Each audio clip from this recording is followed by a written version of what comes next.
के एतबार से कितनी किस्में हैं? तादाद के एतबार से 3 किस्में हैं। एक है वाहिद और दूसरा तस्निया और तीसरा जमा।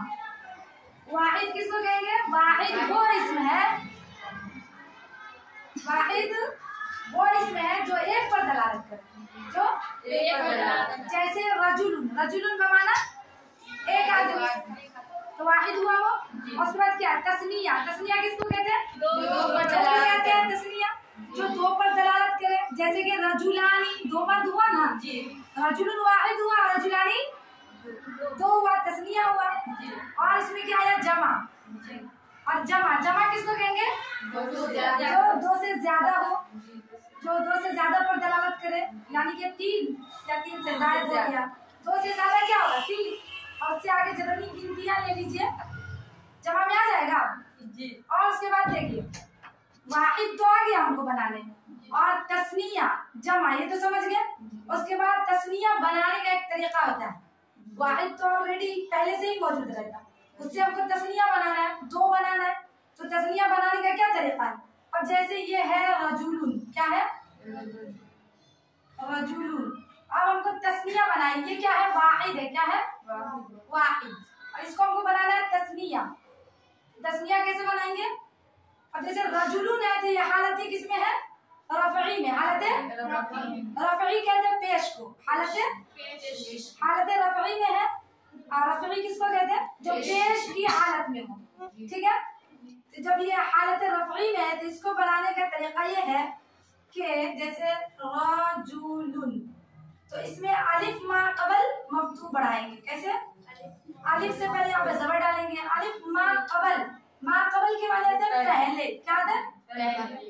तो रजुलानी, नून मकसूर, मकसूर कहते हैं जेर को, यानी वो नून जिसके नीचे जेर हो, जेर वाले नून को नून मकसूर कहते हैं। तो तस्निया बनाने का तरीका हुआ कि वाहिद के आखिर में अलिफ मा कबल मफ्तू और नून मकसूर बढ़ाने से क्या बन जाएगा? तस्निया बन जाएगा।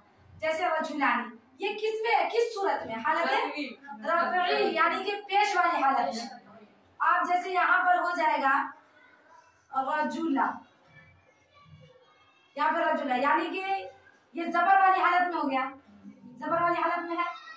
तो आप इसको कैसे बनाएंगे? यहाँ पे पेश वाली हालत में, यानी रफ़ई, हालत रफ़ई में था, तो यहाँ पे अलिफ मा कबल मफ्तू यानी कि जबर डाले और नून मकसूर बढ़ाए, तो ये क्या बन गया? तस्निया। तो ये रजुलानी, रजुलुन से रजुलानी। और यहाँ पे जो रजुल्ला है, हालत नस्बी में, किस में है? नस्बी में माना जबर। तो हालत नस्बी में जब है, तो अब इसको कैसे बनाएंगे? अब इसको या मा कबल मफ्तू डालेंगे। जैसे रजुलैनी,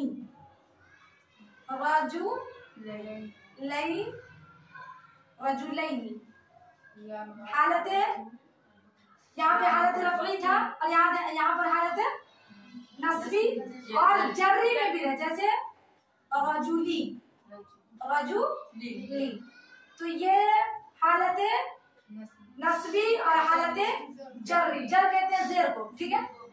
नसब, जबर और जर्री, जेर, जेर की हालत में। पहले तो हम बताया हालत रफ़ई यानी पेश वाली हालत, उसके बाद बताया हालत नस्बी, उसके बाद बताया हालत जर्री, क्या? जेर वाली हालत। तो हालत रफ़ई में अलिफ मा कबल मफ्तू बढ़ाएंगे और नून मकसूर बढ़ाएंगे, तो तस्निया बन जाएगा रजुलानी। और जब ये सूरत में रहेगा, रजुल्ला और रजुल्ली वाली सूरत में जब रहेगा, तो रजुलैनी, या मा कबल मफ्तू और नून मकसूर बढ़ाएंगे, या मा कबल मफ्तू और नून मकसूर बढ़ाएंगे। जैसे रजुलैनी, अब समझ में आया? हालत रफ़ई में तस्निया कैसे बनेगा और हालत नस्बी और जर्री में तस्निया कैसे बनेगा? तो हालत रफ़ई में अलिफ मा कबल मफ्तू नून मकसूर बढ़ाने से तस्निया बन जाएगा, और हालत नस्बी और जर्री में या मा कबल मफ्तू और नून मकसूर बढ़ाने से तस्निया बन जाएगा। अब देखिए तस्निया बनाने का तरीका पता चल गया।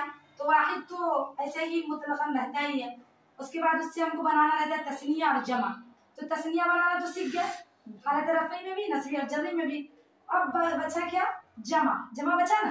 तादाद के एतबार से 3 पढ़े थे ना, वाहिद, तस्निया जमा, वाहिद हो गया, तस्निया हो गया, जमा। अब जमा देखिए, जमा की कितनी किस्में हैं?